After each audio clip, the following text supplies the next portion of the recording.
솔직히 말하면 우리나라 언론인들은 공부 안 했습니다. 우리나라 언론인들 공부를 안 했다. 예. 개념에 대한 정확한 인식 없이 아주 나쁘게 말하면 보통 사람들의 표현의 자유보다 언론 자유가 더 중요해. 이런 식의 의식이 있는 거예요. 언론의 자유는 언론기관의 자유가 아닙니다. 박근혜 탄핵을 이끌어냈던 JTBC의 태블릿 보도 아니겠습니까? 이런 것들은 일종의 특권이란 말이에요.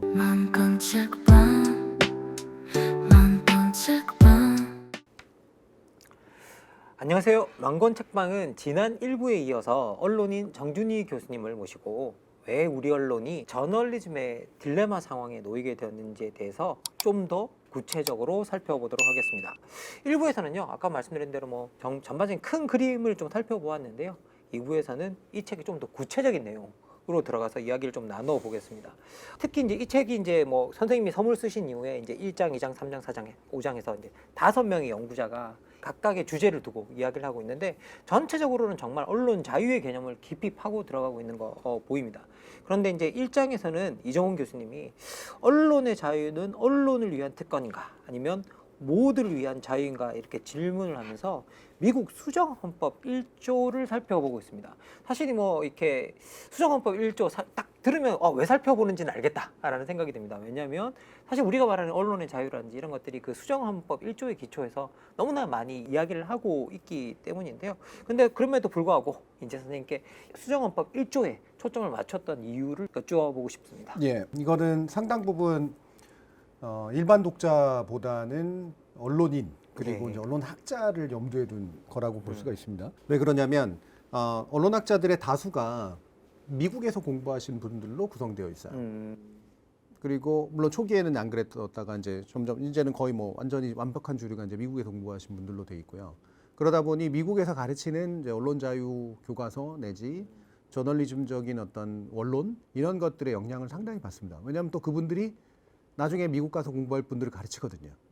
그렇죠. 예, 맞습니다. 예. 그러니까 저희가 어렸을 때 이제 그 학교 다니고 학부 다닐 때 저널리즘 교과서라든가 저널리즘 배웠던 것들의 대부분은 저널리즘을 미국적 저널리즘을 어떤 단일한 모델로 생각하고 아까도 일부에서도 말씀드렸지만 금과 억조로 받아들인 면이 좀 있거든요. 다시 말해 무비판적으로 받아들인 면들이 굉장히 큽니다. 그래서 미국의 저널리즘이나 이런 것들이 얘기할 때 늘 맨날 수정헌법 1조를 얘기하고 그건 대단히 중요한 역사이기도 하고 그다음에 미국 연방대법원이 내리는 수정헌법 1조에 관련된 판결이라고 하는 게 대단히 큰 언론자유 이론을 만들어내는 데서 엄청나게 역할을 하거든요. 그러니까 일종의 언론자유 교과서를 거기서 이제 만들어진 거죠. 또 한 가지 언론인들은 솔직히 말하면 우리나라 언론인들은 언론 자유에 대해서 그렇게 공부 안 했습니다. 언론 자유에 우리나라 언론인들 공부를 안 했다? 저는 공부했다고 생각하지가 않아요. 이들이 쓰는 언론 자유라는 말이 지나치게 비학문적일 뿐더러 자신의 그 실천과 현장에서 잘 연그러진 개념이라는 생각이 절대 안 들거든요. 그러면 개념에 대한 정확한 인식 없이 가신 개념이네요. 그럼요. 그러니까 충분히 내화된, 체화된 개념이 아니라고 하는 거죠.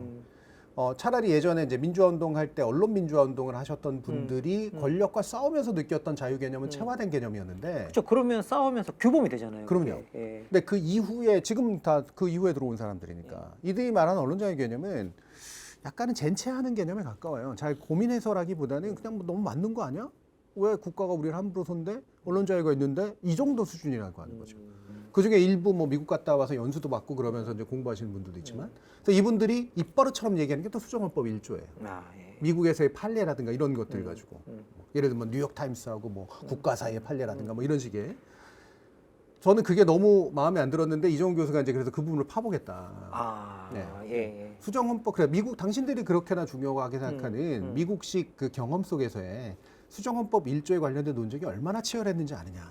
그리고 그 이후에 학문적으로 이제 탐구되어 온 바가 당신들이 생각하는 건 굉장히 다르다. 이 얘기를 하고 싶었던 거죠. 그럼 구체적으로 좀 어떻게 다른지. 그럼 예를 들면 그 미국 수정헌법 1조에 되게 묘한 표현이 나와요. Freedom of Speech가 먼저 나오고요. 그다음에 쉼표 찍고 프리덤 오브 프레스, 오어 프레스 이렇게 나와요.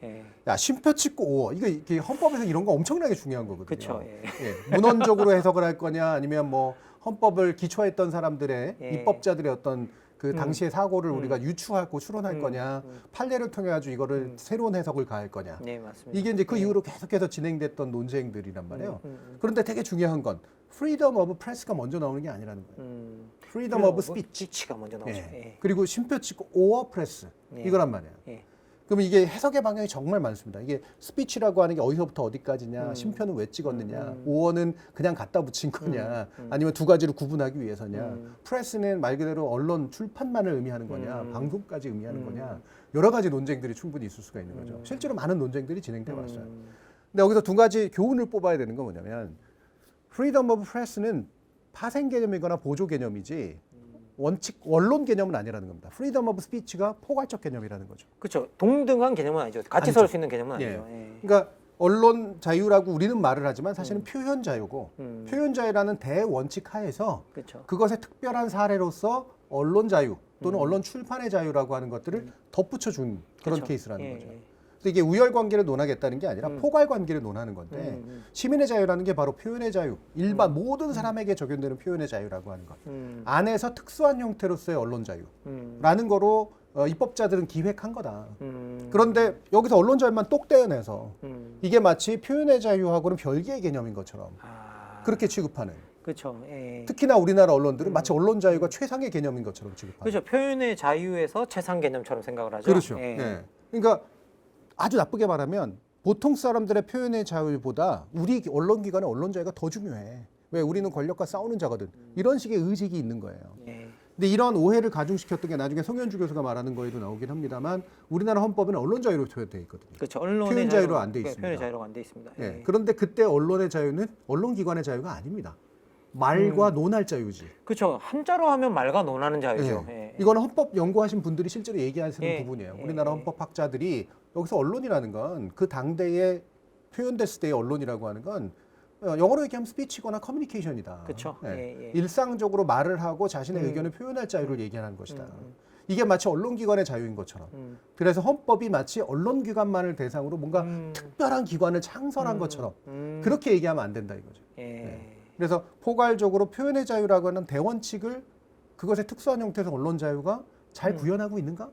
이게 이제 수정헌법이 말하고자 했던 굉장히 중요한 목표다. 아. 예. 그리고 실제로 그 이후에 언론 해석들, 표현의 자유의 해석들은 미국의 경우에서도 역시 마찬가지로 언론기관에게 특별한 자유를 준 것이다라는 해석도 일부 있지만 근본적으로는 시민의 표현 자유에 복무하는 한 가지 형태다.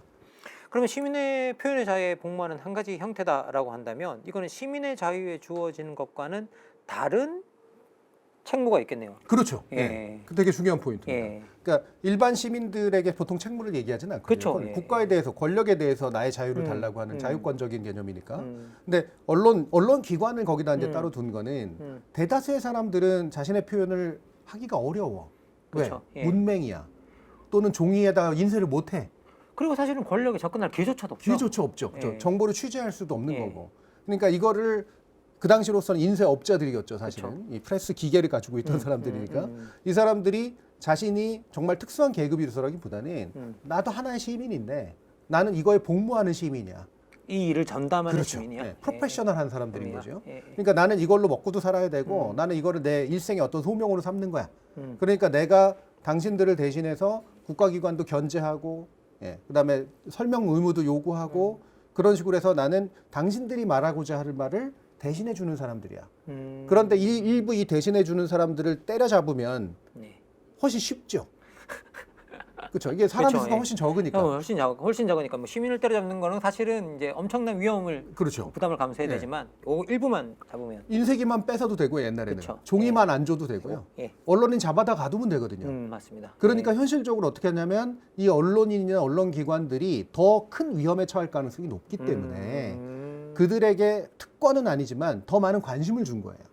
예, 일반 시민들이 보통 겪지 않는 일들을 겪게 되니까. 그렇죠. 그들이 직접 취재하고 그들이 접근하고 그들이 직접 비판하니까 그 비판의 대상자로서 권력이 바로바로 압력을 가할 수 있으니까. 그렇죠. 예, 예. 그래서 이거를 파생된 법률적 개념이라고 하는 게 뭐냐면 취재원 보호의 원칙이라는 게 있습니다. 아, 예. 취재원 보호의 원칙. 예.